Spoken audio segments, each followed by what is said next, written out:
Buenas noches, bienvenidos. ¿Se pueden ustedes imaginar que en 3 días el presidente Daniel Noboa tome la cantidad de decisiones que ha tomado en la diversidad de materias que comprenden con la firmeza que sorprenden y algunas con la polémica que generan? Bueno, por eso hemos denominado el programa esta noche el comienzo fulgurante de Noboa. Para analizarlo y evaluarlo tenemos 2 invitados en el estudio. María Sol Pons, quien es licenciada en Ciencias Políticas y Sociales, y el exministro Darío Herrera, quien manejó transporte con toda la diversidad de áreas que eso tiene. Vía Zoom conversaremos con la doctora Julieta Sañay sobre la eliminación de la tabla de drogas y después con el constitucionalista José Chalco respecto a la constitucionalidad de ciertas decisiones que él considera contrarias a la Constitución o en otros casos alejadas del espíritu de que eso dice. Esto mientras mañana se esperan sobre las verdaderas prioridades acciones. 1, energía eléctrica. 2, financiamiento de $2.000 millones para diciembre. 3, reducir niveles de inseguridad. Si ha empezado así, imaginen cómo seguirá después.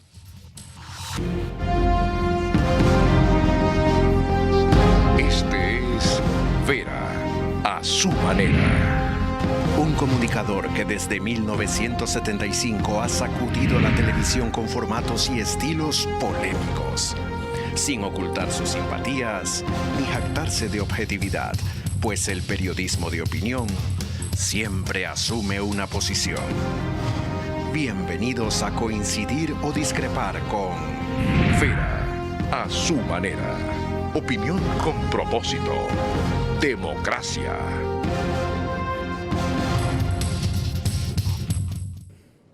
Mañana tratamos aquí la posesión del Contralor, que está prevista para el martes.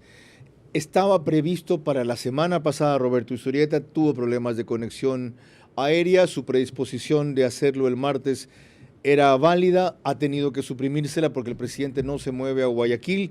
Y yo prefiero esperar porque con un vocero o un secretario de comunicación, él ya claro que no va a ser vocero necesariamente, esa magnitud es mejor interactuar presencialmente. Esta mañana hizo algunas definiciones en Ecoavisa con Carlos Rojas, por ejemplo. Aquí él no está para dar primicias, sino explicaciones y defender decisiones. Que el cambio empezó a verse ya y se expresa en Daniel Noboa. Que el cambio es él. Que si el discurso tenía 45 minutos, como algunos quisieran, ya no había cambio. Y que el resto de decisiones en la línea anticipada se verán a través de los ministros con las acciones y planes que evidencian. Bueno, algunos de esos elementos analizaremos hoy respecto al fulgurante comienzo de Daniel Noboa. Facebook y YouTube de Ver a su manera es como nos pueden seguir. Stream TV Cable, canal 15 de Vito TVO o 709. DirecTV es canal 194 de Manavisión, canal 9 de Manaví. En esas cableras y todas las demás del país, por RTU, DirecTV 177, CNT 12, TV Cable 69, Claro TV 30, Cablevisión 09, Radio 101.3 FM, en audio y en imagen para sus plataformas digitales, Radio Centro. En Puerto Viejo, Candela con K, 89.3 FM. En Riobamba, La Bonita del centro del país, 89.3 FM. Y en Quito, Radio Única, 94.5 FM. Lorena Ochoa, ya era hora que vengas a trabajar el domingo. Dale. ¿Cómo estás, Carlos? Buenas noches y buenas noches a todos los que nos ven y nos escuchan. Empecemos con una decisión que el presidente Daniel Noboa avisó que revisaría si el gobierno saliente se empeñaba en cuestiones de última hora, cuando había tenido meses y hasta años para resolverla. El pasado viernes 24 de noviembre, el presidente Daniel Noboa derogó el decreto ejecutivo 948, en donde el exmandatario Guillermo Lasso transfería la competencia del viaducto sur al municipio de Guayaquil. Esta acción fue lamentada por el alcalde Aquiles Álvarez, quien a través de su cuenta de X señaló que el proyecto del quinto puente es una necesidad urgente para Guayaquil, y de la misma manera también aprovechó para enviarle un mensaje al presidente Noboa y decirle que Guayaquil no olvidará este día. Esto se suma a la declaración emitida el pasado 15 de noviembre, en donde el ahora ministro de Transportes y Obras Públicas, Roberto Luque, había mostrado su oposición al traspaso de competencia del mencionado proyecto. Ahora los planes cambian para esta obra, que está valorada en 700 millones de dólares, y entre sus principales beneficios está la conexión directa con los puertos de la ciudad y la descongestión de la vía perimetral. Señor ministro de Transporte, Darío Herrera, ¿hizo bien el presidente en echar abajo lo que dejó hecho el saliente Guillermo Lasso? Carlos, buenas noches. Bienvenido. Sí, lo hice público. Yo creo que es acertada la decisión del presidente Noboa. ¿Por qué no la hicieron ustedes antes? Si la hacen, bueno, me refiero no a usted que estaba en el ministerio, los últimos 5 días. Mira, conversaciones para acelerar el proceso de posible construcción o por lo menos iniciar los diseños de esta gran obra. Nosotros mantuvimos eso a partir del mes de octubre del año pasado con la compañía o la empresa pública de Canadá, la Canadian Commercial Corporation. Sí, pero la cesión de la competencia nunca la hicieron, la pidió Susana González, después la pidió Marcela Guiñaga y la reiteró antes también el alcalde actual. Nada. Bueno, esa decisión la tomó el presidente Lasso en los últimos días, no podría ¿Usted nunca la impulsó? No, yo creo que, mira, independientemente de qué institución o si todas estas instituciones se puedan unir para poder sacar este proyecto adelante, yo creo que aquí hay que entender la realidad. El proyecto es necesario, es muy necesario. Pero desde el punto de vista de competencias, y más allá de las competencias, ¿quién tiene la mayor capacidad para poderlo lograr? Y yo creo que en ese sentido, el gobierno central, con el Ministerio de Transporte y Obras Públicas, tiene la capacidad para poderlo lograr. Pero inevitablemente tendrá que volver parte del proyecto a la prefectura de Guayas y al municipio de Guayaquil, entre otros sectores privados que pueden que incluyan el puerto, las cámaras de la producción. Es que el proyecto en sí implica la colaboración tanto de la prefectura como del municipio, efectivamente, ¿no? Quien lidera esto y quién va a frentear, especialmente con los organismos internacionales, para poder fondear este proyecto, esa es la clave, ¿no? Okay. Entonces aquí o es un gobierno local o es un gobierno central. Siendo así, María Sol Pons, bienvenida también y buenas noches. Gracias, Carlos, por la invitación. ¿Es prematura la queja de Aquiles Álvarez? Me parece que sí. Está claro que él tenía una visión de lo que esa competencia le significaba al municipio o le podía significar al municipio. Y lógicamente le han quitado un gran proyecto donde él podía crecer de cara al futuro. Pero era solamente natural que el gobierno actual revise ese decreto y haga lo que hizo. Le está quitando un gran proyecto a su socio del correísmo en la Asamblea Legislativa y principal carta electoral para más adelante. Y es interesante porque además de la respuesta de Marcela Guiñaga, su par de la RC5, sale a defender la acción del presidente Noboa, a recordar que la prefectura también pidió la competencia en su momento, y a hacer equipo, ¿no? Y ante eso, pues Aquiles Álvarez le dice no. ¿No prueba esto que es cierto que el presidente Noboa dijo que el acuerdo era exclusivamente en el ámbito legislativo? No sé si lo prueba, yo creo que es muy temprano para decir esto. Tiene a un socialcristiano como viceministro de Defensa, Esteban Torres. Tiene el Ministerio de Energía lleno de gente que puso Medardo Cadena en representación de Esteban Albornoz a cuenta de que la ministra no conocía cuadros. ¿Qué hay? ¿Cuál es el acuerdo mismo? Yo creo que el acuerdo lo vamos a ir viendo poco a poco. Yo no creo que el acuerdo está claramente estipulado, creo que el acuerdo está en lo que no se dice. Los socialcristianos dijeron que no están por la amnistía. Que no están por la amnistía y a su vez el presidente de la Asamblea acaba de agendar la posesión del nuevo Contralor para el martes a las 10:45 de la mañana, contrario a lo que estaba presionando el correísmo, con lo cual vamos viendo ahí las estridencias del poder, ¿no? Es decir, ¿el presidente Noboa está manejando bien las diferencias entre los tres? Parecería, yo creo que es muy pronto para decir eso. ¿Quién debe dilucidar eso? ¿La ministra de Gobierno? Por supuesto, la ministra de ¿Qué Gobierno. opina de ese nombramiento? Excelente.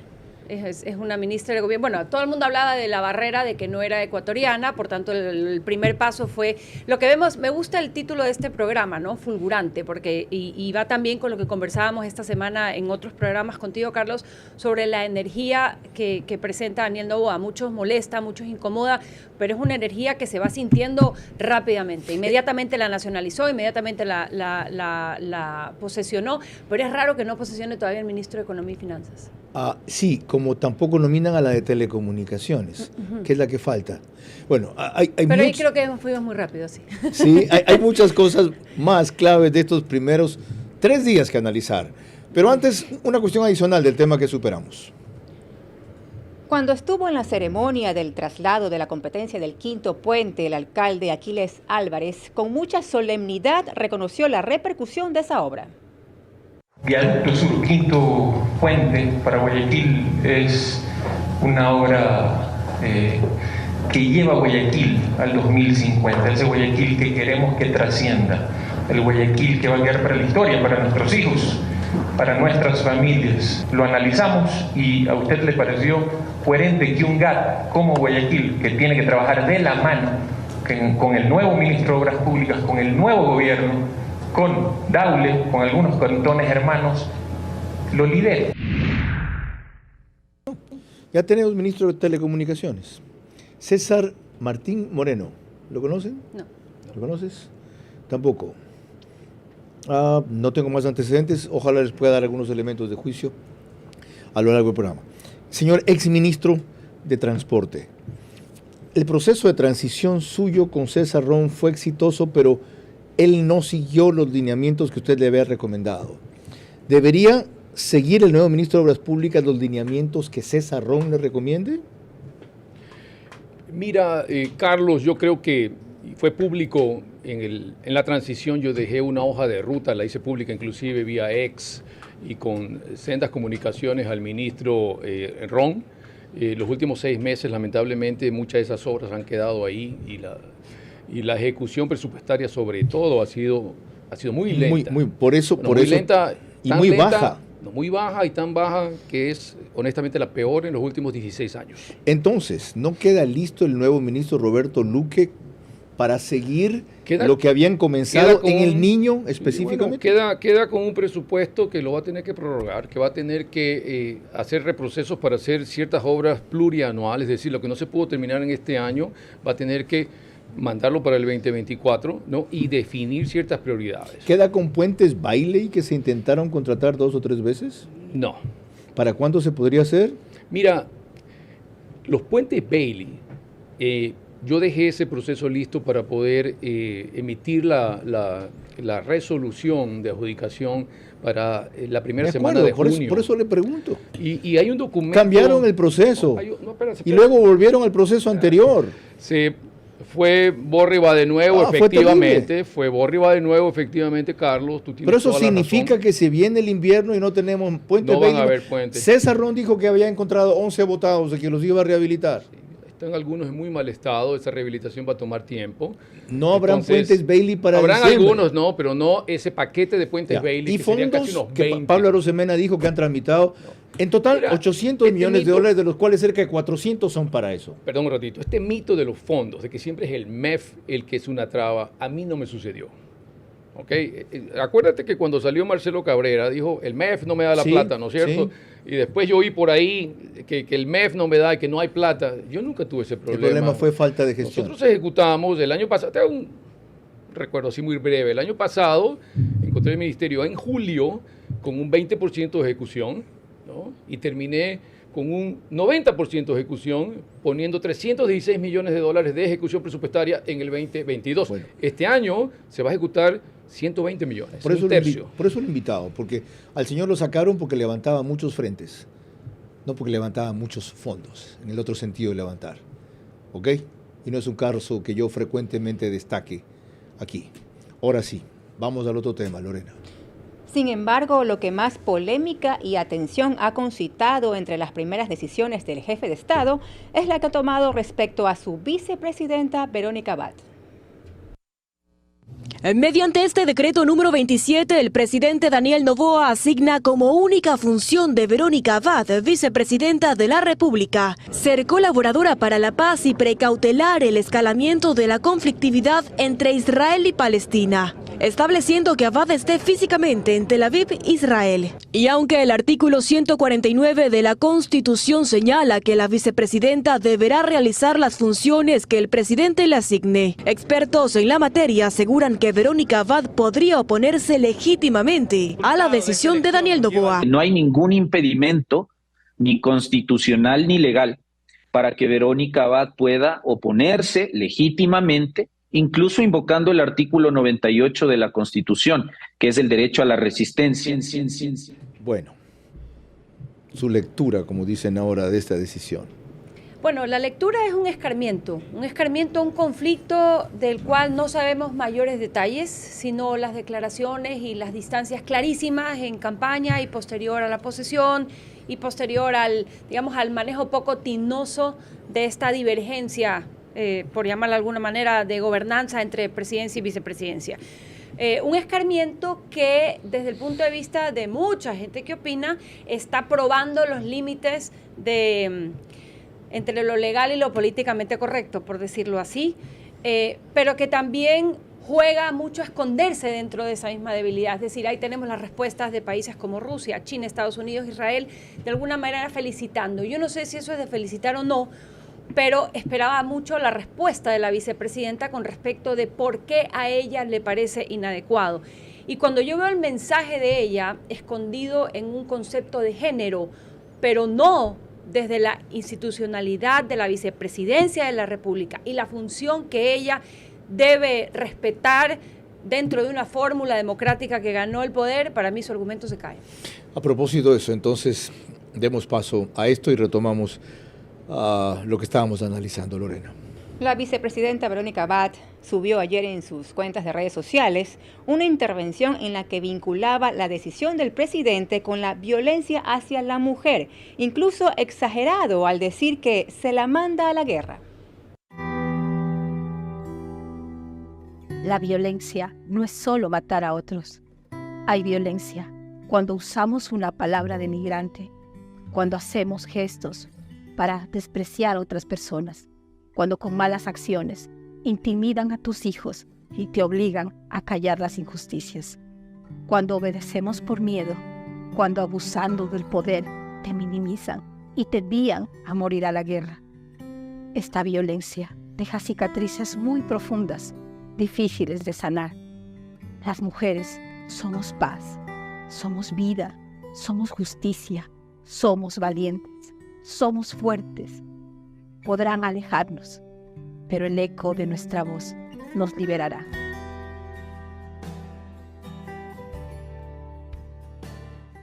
Ahí tiene usted lo que describía María Sol Pons como respuesta en el contexto de la violencia contra la mujer en vez de la defensa o explicación de la institucionalidad. Y yo hago alusión a dos cosas. ¿Te envían a morir a la guerra? El decreto dice, para ser colaboradora para la paz y precautelar el escalamiento de la conflictividad entre Israel y Palestina. Ella va a estar, entiendo que en una oficina de nuestra embajada allá, no la van a mandar al frente y colaborar, buenos oficios, diplomáticamente, contactos, inteligencia, etcétera, presencia, gestos, enlaces, aunque ese ciertamente no es su expertise. Ahora, me extraña que usted no haya tenido la reacción de muchas mujeres, solidaridad inmediatamente con ella, porque más allá de si tienen o no razón con el escarmiento, como usted lo escribió el presidente, por su condición no se le debía hacer eso. Mira, a mí me produce mucho ruido cuando se utiliza el tema de género para esconder otros asuntos. Y puedo empatizar como ser humano con el hecho de tener miedo. Ella habla de obedecer con miedo en ese video. Yo puedo empatizar con el hecho de que ir a ese territorio lejano, una tarea no contemplada en el corto plazo de su vida, la pueda poner nerviosa, la puede incomodar su vida familiar. Es decir, hay un montón de aspectos ahí que sí hay que tener en cuenta. Ahora, sin duda, ella se lo buscó. No sé si se buscó eso, pero ella se buscó incomodar, ella se buscó una respuesta del presidente. Y lo conversábamos un rato antes con Darío, antes de empezar el programa. Yo creo que el fondo del tema es que no se conocen. ¿Ella se lo merece? Que es otra pregunta. No estoy en capacidad de contestar si se lo merece. Usted habló que fue un manejo poco tinoso. ¿De quién? De ella.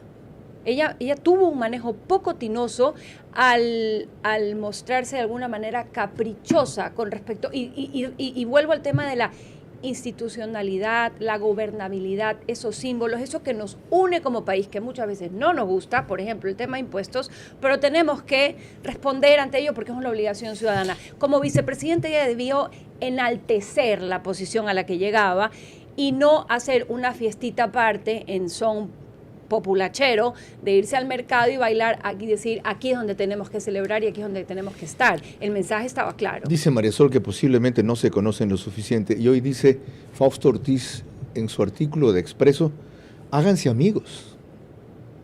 ¿Y a quién le propone eso? A los ministros del gabinete. Sí. Recuerdo la primera y única campaña presidencial en que participé 17 años atrás, etcétera. Les dice, háganse amigos. Todo esto se puede entender porque el proyecto de Daniel Noboa era para el 2025, no el 2023, se anticipó el tiempo que tiene, es muy corto, tenía una estructura electoral, no una estructura partidista de equipo, etcétera. Pero yo justifico plenamente la decisión. Con traiciones, no solo con divergencias públicas, no se puede convivir. Hay suficientes enemigos afuera como para tener quinta columnistas adentro. El mensaje debe ser claro desde el principio, sea quien sea. Ojalá la misma firmeza la exhiba cuando se produzcan otras disidencias de lo que debieron ser coincidencias. Tenemos una cantidad de cuestiones urgentes que resolver. Electricidad, mañana, 2.000 millones de dólares, mañana. Muertes que van para 8.000 al terminar el año, mañana, que hay que disminuirlas. Y aquí una vicepresidenta que pone al país a discutir sobre sus disidencias o traiciones y que opta por la posición lastimera de ser víctima, cuando pudo haber resultado victimaria de una opción electoral si le paraban más atención de la que tuvo. Si está descontenta, váyase a Vox. ¿Y saben qué habré hecho yo? Señora, una sola advertencia y última. O se alinea con lo que convinimos o renuncia. A ver qué hacía. Porque si dejaba vacante su puesto, le tocaba al presidente enviar una terna a la Asamblea para que le ponga una vicepresidenta que ayude y no conspire. Ahora, porque es mujer no se puede decir eso, tampoco. Y menos me lo digan a mí. Cuando hombres han sido los traidores, mi lenguaje inclusive ha sido muy distinto. Lorena. Cuando volvamos, la decisión más compleja y de mayor repercusión social, la eliminación de la tabla de drogas. También tendremos vía Zoom a una especialista en esa materia, la doctora Julieta Sañay.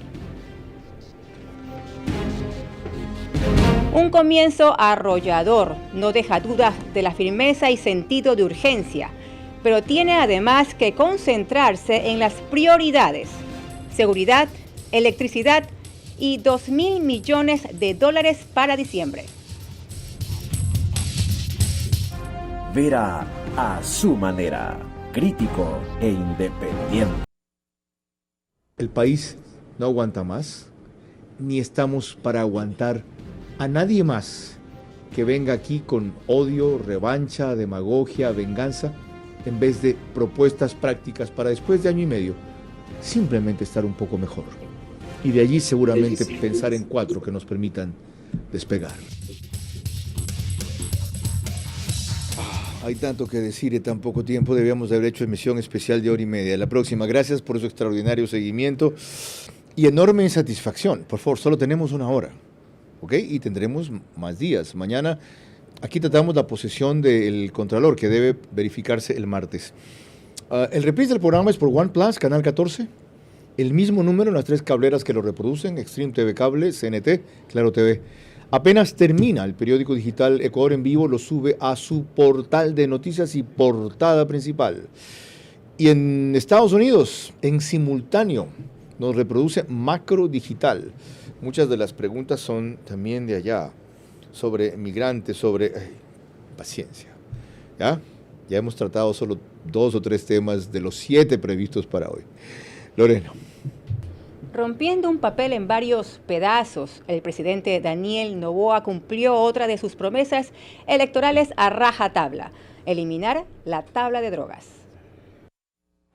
Pasan los días y con ello Daniel Noboa pisa el acelerador tomando decisiones como el nuevo presidente de la República. La última la hizo mediante este video, donde explícitamente anuncia que el día de hoy la dichosa tabla de drogas se va. Posterior rompe unos papeles en 4 partes. Tras ello, desde el Palacio de Gobierno, se emitió este comunicado donde se informa que el mandatario dispuso al Ministerio del Interior la derogación de la resolución que contenía la denominada tabla de consumo de drogas. En ese sentido, Noboa encargó además a los Ministerios del Interior y al de Salud Pública el desarrollo de programas relacionados con el consumo de sustancias estupefacientes y psicotrópicas. Eso además que desde ahí se afirma que deberán ofrecer tratamiento y rehabilitación a los consumidores ocasionales, habituales y problemáticos. Y es que esa resolución fue emitida durante el gobierno del expresidente Rafael Correa y regulaba las cantidades máximas que puede portar una persona sin que esto signifique que deba ser encarcelada. No obstante, a decir de expertos, la forma en que se puso en marcha la tabla de drogas ocasionó que microtraficantes se escuden en la figura de consumidores para así no ser procesados. Bien, en función de esa rápida revisión que hizo Ismenia Solórzano de Teleamazonas de este tema, consulto a la doctora Julieta Sañay, psiquiatra especializada en salud mental y adiccionología. El problema que esto crea, cómo debe enfrentarse, es decir, como otra vez o como se desaparecen los umbrales, que es lo que de verdad establecía esa tabla de drogas en el sentido referencial. Los consumidores que porten cantidades por encima del límite no van a ser penalizados si son consumidores, porque la Constitución, el artículo 220 del COIP y otros más lo prohíben, pero pueden ser considerados vendedores, como de hecho se convirtieron muchos de los consumidores a raíz de la tabla de drogas, a partir de que podían portar más. Una parte fue para consumo personal y la otra para vender. ¿Qué hacer cuando la ley comience a actuar en el sentido que les están recomendando? ¿Qué hacer? Bienvenida.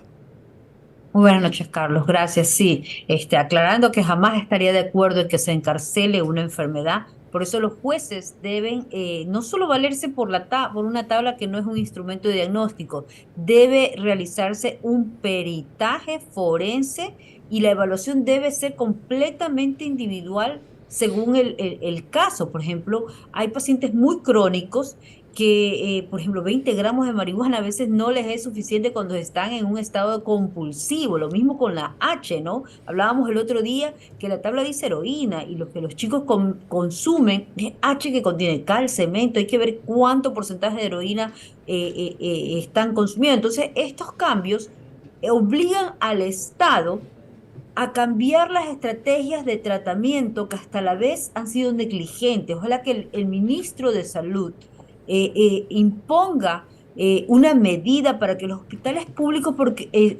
atiendan esta situación. De lo contrario se va a convertir en una emergencia sanitaria, porque los jóvenes van a presentar el síndrome de abstinencia, ya no van a estar en las calles, pero van a estar en la casa, van a presentar el síndrome de abstinencia, y si el Ministerio de Salud continúa con la burocracia con la que ha existido hasta ahora, sin tenerse áreas de desintoxicación donde cada mamá puede llevar a su chico a eliminar la droga del cuerpo para luego ir a buscar la rehabilitación, esto se puede convertir en un caos dentro de las casas. Ok, ¿no? Un segundito. Qué bueno que usted advierte que podemos pasar a una emergencia o urgencia sanitaria si no se hacen dos cosas: cambiar las estrategias de tratamiento y establecer áreas de desintoxicación. Las dos cosas, porque existe documentación y profesionales de esto, no son cuestiones de mucho tiempo. La implementación sí.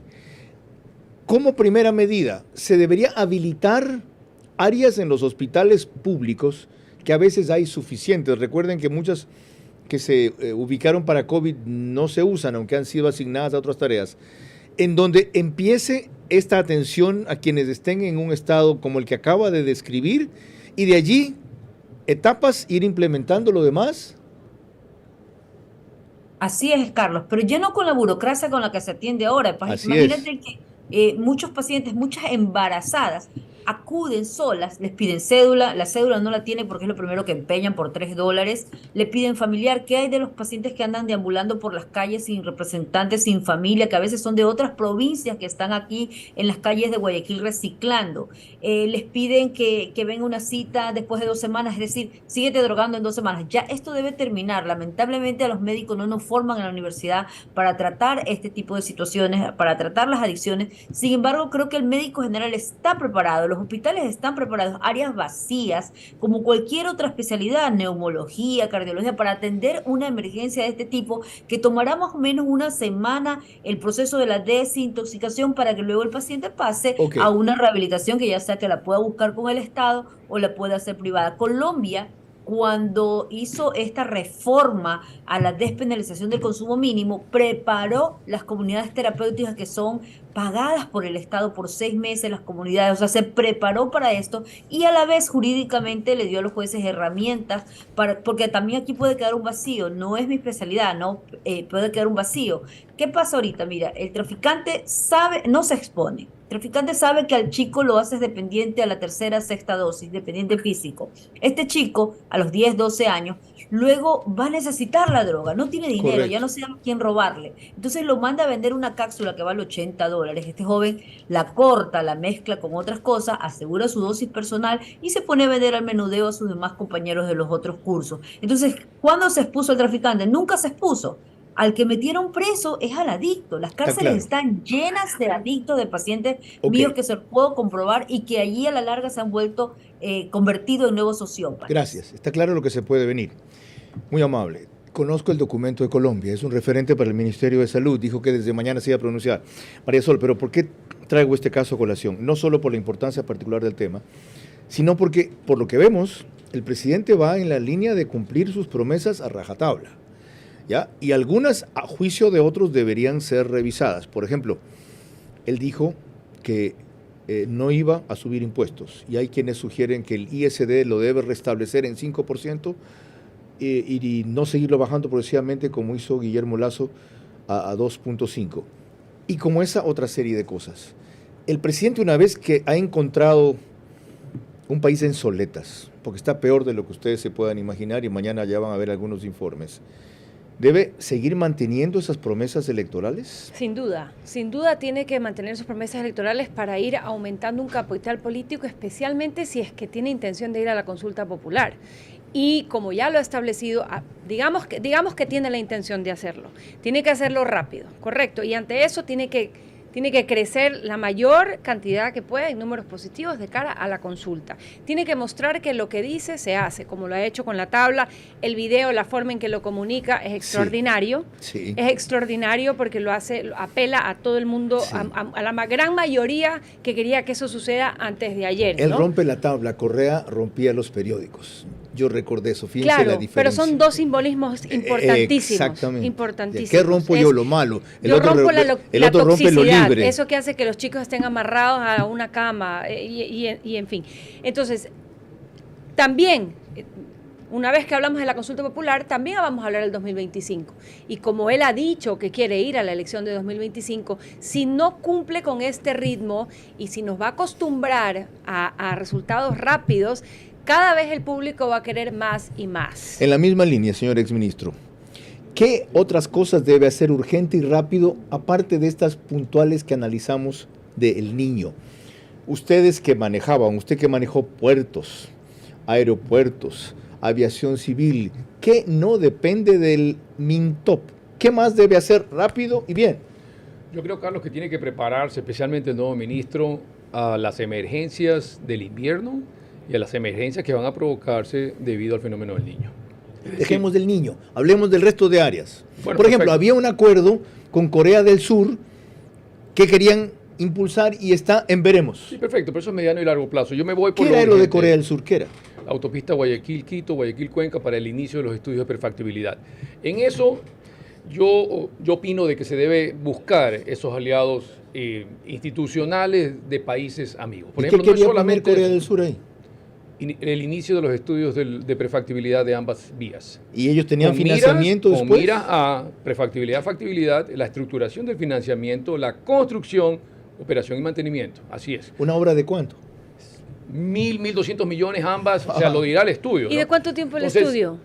Estos estudios normalmente pueden durar entre unos 14 a 18 meses. O sea, él no la va a Nosotros- comenzar a hacer, él va a dejar hecho los estudios. María Sol, pero con la reelección él la puede comenzar después. Perdón, andando rápido se puede quizás llegar a la estructuración. Tú ya tienes visos de que vas a poner una primera piedra. Pero esto lo firmamos nosotros en marzo 15 de este año. Entonces hemos perdido 6 meses. Y asimismo la cooperación existe con Canadá para el quinto puente. Ahí está, es algo que se puede explorar. Yo no insisto. Y además, el Grupo Puentes es una filial de la CRBC de China que tiene financiamiento, muy aparte si es chino o no es chino. Ellos estaban interesados en la Manta Quevedo, la Montecristi y la Cadena. ¿Por qué estos proyectos emblemáticos, estas vías principales, se escogió hacer vía cooperación internacional? Okay. Porque cuando yo recibí el ministerio habían pasado 14 meses y no había tiempo. Y cuando yo conversé con el presidente Lasso alguna vez, le dije, presidente, ¿cuáles son esas obras que usted quiere dejar? ¿Alguna vez, dice usted, conversó con el Entonces, presidente Lasso? esa me dijo... Un ratito, digresión. ¿Cuántas veces durante el mandato de él usted conversó con el presidente mientras era ministro de Transportes? ¿Cuántas veces conversó? A solas, ni una. Ok, suficiente. Gracias. Pero un punto es, suficiente. esas obras pues sí, sí voy a imaginar tuvimos, un presidente que no hable con su ministro sí solo una sola vez. en gabinete y en el avión, etcétera. Ya me pero contestó. estas obras sí las seleccionamos para poder hacer vía cooperación. Está claro, señor porque es más ministro. rápido. No puedo seguir con usted porque no le traje a dar un informe de labores. Está bien, Sufi. Muy bien. ¿Y saben qué acaba de decir? Hemos perdido, se incluyó. Hemos perdido. Qué bueno, porque como gobierno debía incluirse, no le tocó a él. Hemos perdido 6 meses. No se puede perder más tiempo. Lorena. Cuando volvamos, otras decisiones trascendentales del presidente Daniel Noboa, sobre todo en el ámbito laboral. También tendremos vía Zoom la opinión del constitucionalista José Chalco. Un comienzo arrollador, no deja dudas de la firmeza y sentido de urgencia, pero tiene además que concentrarse en las prioridades: seguridad, electricidad y $2.000 millones para diciembre. Vera a su manera, crítico e independiente. ¿Aguanta más? Ni estamos para aguantar a nadie más que venga aquí con odio, revancha, demagogia, venganza, en vez de propuestas prácticas para después de año y medio simplemente estar un poco mejor. Y de allí seguramente pensar en 4 que nos permitan despegar. En 18 minutos tenemos que concluir. ¿Quién es el nuevo ministro de Telecomunicaciones? Martín Moreno, ingeniero en electricidad, especialización en electrónica, graduado en la Escuela Politécnica del Litoral, magíster en administración de empresas por la misma universidad, máster en ciencias de la ingeniería eléctrica, sistemas de control y un doctorado en la misma rama por la Universidad del Estado de Arizona. Esta es una semblanza muy breve que hizo el Universo. Gracias por ponerla en pantalla. A propósito, el Universo. Su primera plana de mañana. Liga de Quito disputará el título de campeón con Independiente del Valle en la final 2023. Muy merecido. Los juicios a los exministros de Lasso son la prioridad en la comisión. De paso, Carlos Vera Mora es el que los inicia. Manaví, cuidado, se confunden conmigo. Noboa y su equipo en foto oficial y sin abad. Este martes asume nuevo contralor. Asobanca pide mismo control para las fintech. Y alcalde de Guayaquil en controversia con prefecta por obra de nuevo puente. Lo que estábamos tratando. Expreso, la vicepresidencia abre grieta en una gestión con urgencias. Bonos que cobran falsos destinatarios. Liga de Quito ya está en el final de la Liga Pro. Javier Milei con incertidumbre crea incertidumbres por nuevas autoridades. El diario de Manaví, sin inversión habrá apagones el 2024. El presidente Daniel Noboa completa su gabinete de 19 ministros, Liga de Quito a la final, faltan $1.3 millones para terminar primera fase del Palacio Municipal, de eterna historia en Puerto Viejo. Y en lo internacional, una niña de 4 años es la rehén más joven de Hamas. Lorena. Ante el reclamo de mayores precisiones, el presidente Daniel Noboa aclaró en un acto del Salón Amarillo, posterior a su posición, que esto estaría a cargo de cada uno de los ministros. Cada uno de los ministros, cada uno de los secretarios aquí son líderes en sus áreas y se han arriesgado y han tomado la responsabilidad de darle vuelta a un país que está gravemente herido. Asumen la responsabilidad de arriesgar hasta sus vidas en una tarea que no es fácil, en una tarea en la cual la mayoría de la gente simplemente saldría corriendo o renunciaría. Y ya son y serán parte de la historia ecuatoriana, parte de una historia que empieza con un grado de terror, pasará por drama, pero de ahí será de esperanza, de felicidad y de progreso.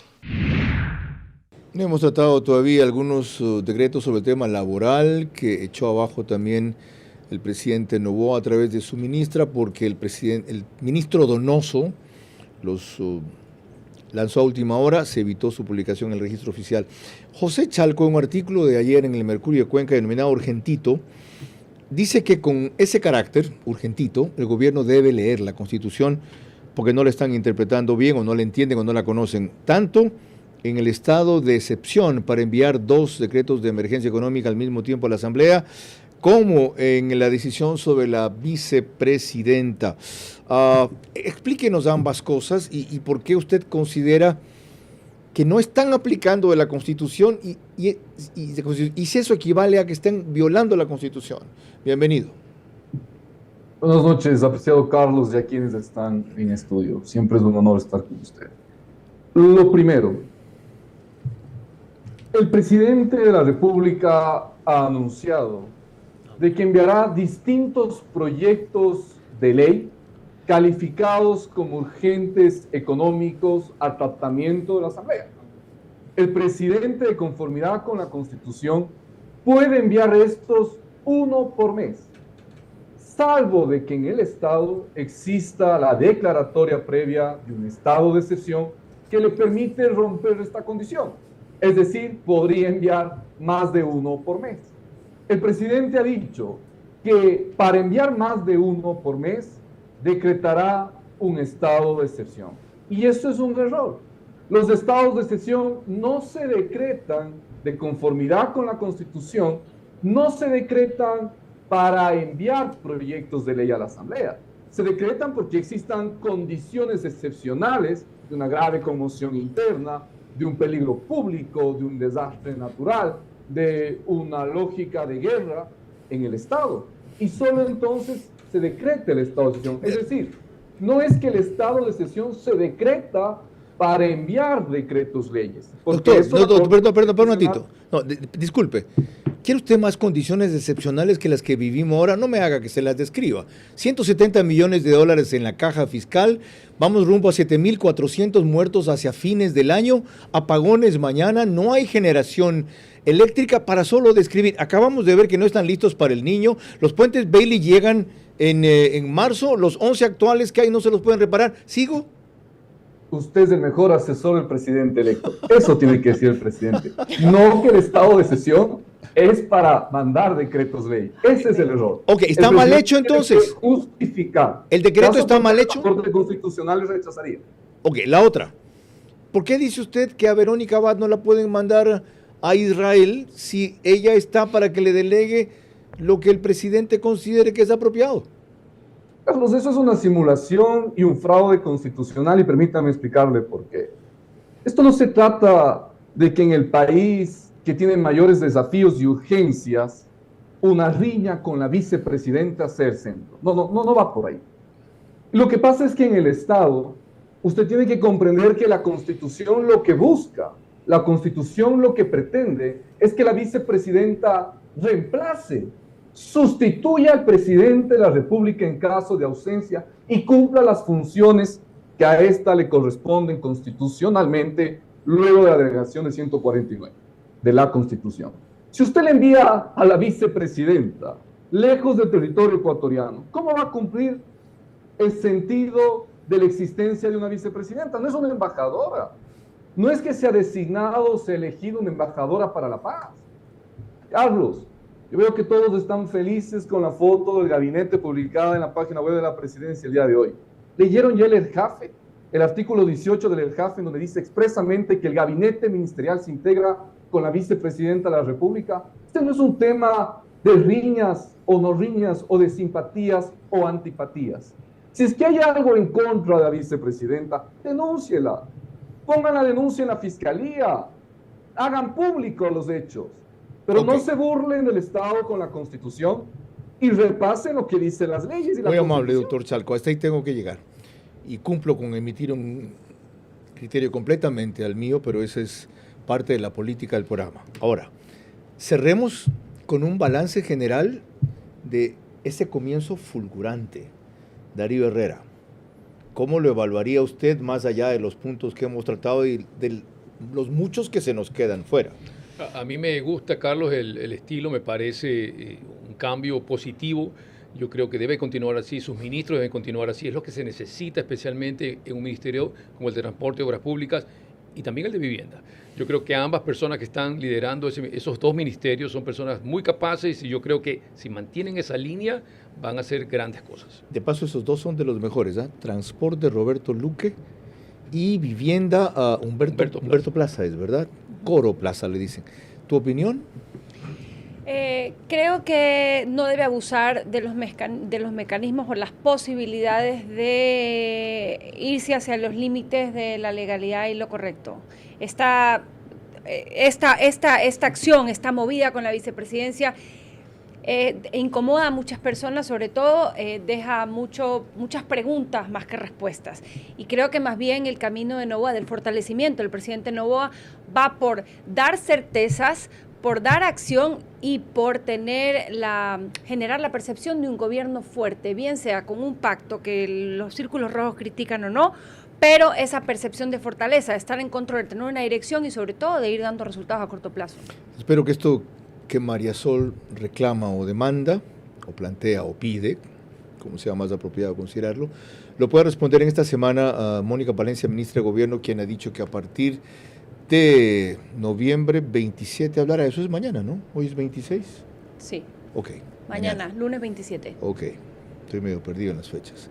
Que tenía que irme a la Argentina a entrevistar a Milei y Milei se fue por otra parte. Lorena.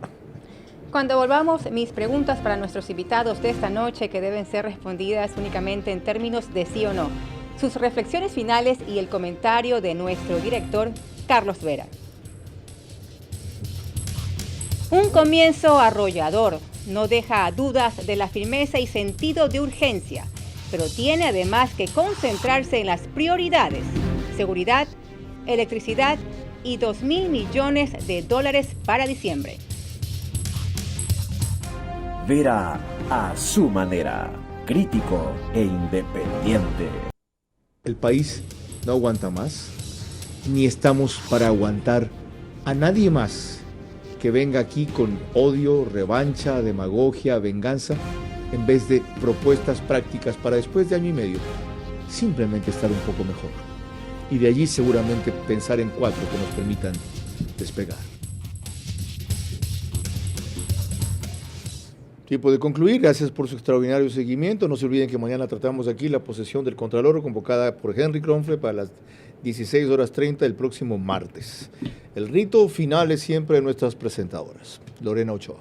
Así es, Carlos. Les recordamos a nuestros invitados de esta noche que sus respuestas únicamente en términos de sí o no. Vamos con María Sol Pons. Número 1. ¿Le parece a usted que está exigiendo demasiado y muy rápido a un presidente que estaba preparado para el 2025 y no para el 2023? ¿Sí o no? Sí. Número 2. Si la luna de miel convencional, como se le dice a la tregua a un gobierno, duraba 100 días para un periodo ordinario, ¿esta debe durar máximo 30? Correcto, de acuerdo. 3. No debe esperar hasta 100 días para presentar la consulta popular, sino hacerlo máximo en los primeros 60 días del jefe de Estado para no afectarla con su desgaste. ¿Sí o no? Sí. Gracias. Darío Herrera. Número 1. Los últimos 7 meses de su sucesor han dejado al Ecuador listo en el área del Ministerio de Transporte y Obras Públicas para enfrentar con éxito el fenómeno de El Niño. No. 2. Una de las cosas más básicas, como son los puentes Bailey, ¿llegarán cuando El Niño haya terminado? Sí. Número 3 y última. ¿Los fondos de crédito que el gobierno anterior deja para El Niño pueden usarse enseguida? Sí. Gracias a los dos. Una breve reflexión final de cada uno sobre lo que hemos tratado o se queda sin tratar. Gracias, Carlos. Sí, muy breve. Yo he escuchado todo este tema alrededor de la vicepresidenta y es delicado e importante. Pero los ecuatorianos están esperando aquí también algo de qué va a pasar, por ejemplo, con las obras que necesito. ¿Sí? Y en eso yo creo que el presidente tiene que dar unas señales importantes. Hay créditos que ciertamente están listos para utilizar. Hay cooperación internacional de los multilaterales. Hay el ofrecimiento de la cooperación de gobiernos amigos. Había un plan, está ahí. Poco se ha hecho en estos últimos 6 meses, pero se puede retomar eso de ahí. Y lo digo como ciudadano más allá que como exministro. Se debe retomar. Lo grave es que nada de eso nos genera esta semana los 2.000 millones de dólares que se necesitan para el próximo mes, lo cual vuelve muy probable que tenga que acudir a los 1.500 millones de dólares que dijo Daniel Noboa que tomaría de la Reserva Monetaria, aunque hay quienes hablan de emular lo que hizo Argentina con el Fondo Monetario Internacional, un crédito sobre el crédito que tienen que pagar para refinanciar plazos, no intereses sobre deuda. En fin, lo trataremos también en la semana. María Sol, tu reflexión final. Históricamente, en el mandato de un presidente nuevo, había un tiempo para que haya un gabinete fusible. Algo, es decir, un tiempo de aprendizaje, de recambio y rápida redirección. Creo que en este plazo del presidente Noboa no hay tiempo para gabinete fusible. Es decir, esto pone una extra presión sobre su gabinete y más aún cuando hay mucho perfil sin experiencia en el sector público. Esto va a demandar que ellos sean muy rápidos, sean muy enérgicos y que se asesoren muy bien de gente que sí tiene experiencia en el sector público y por parte de la ciudadanía no engañarnos pidiendo mentiras, sino, digamos, hablando del valor de la palabra, pidamos cosas que sabemos que son ciertas y que son aterrizables y no fantasías. Extraordinario aporte de ustedes, muchas gracias. Gracias a ti. Lo mismo de que nuestros invitados vía Zoom. Y por lo mismo yo solo quisiera añadir 2 cosas.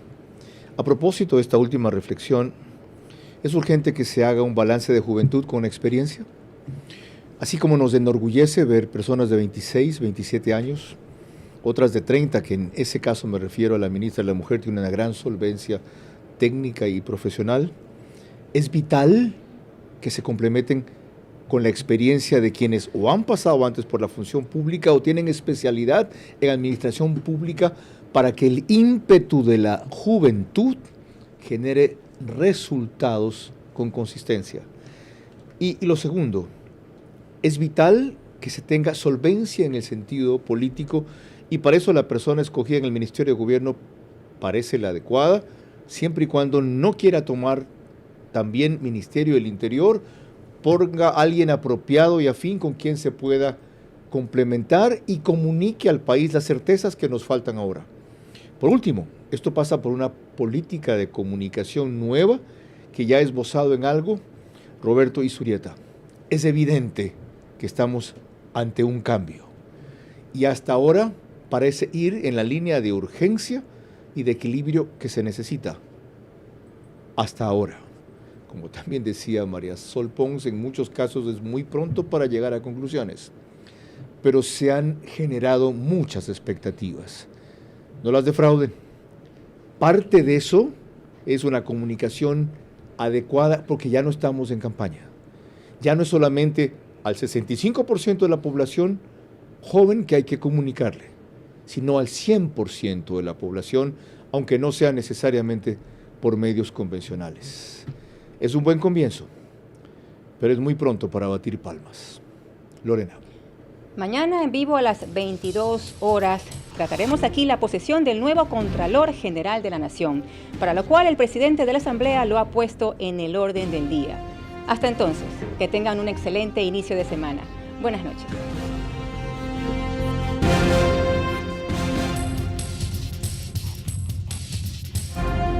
Vera a su manera.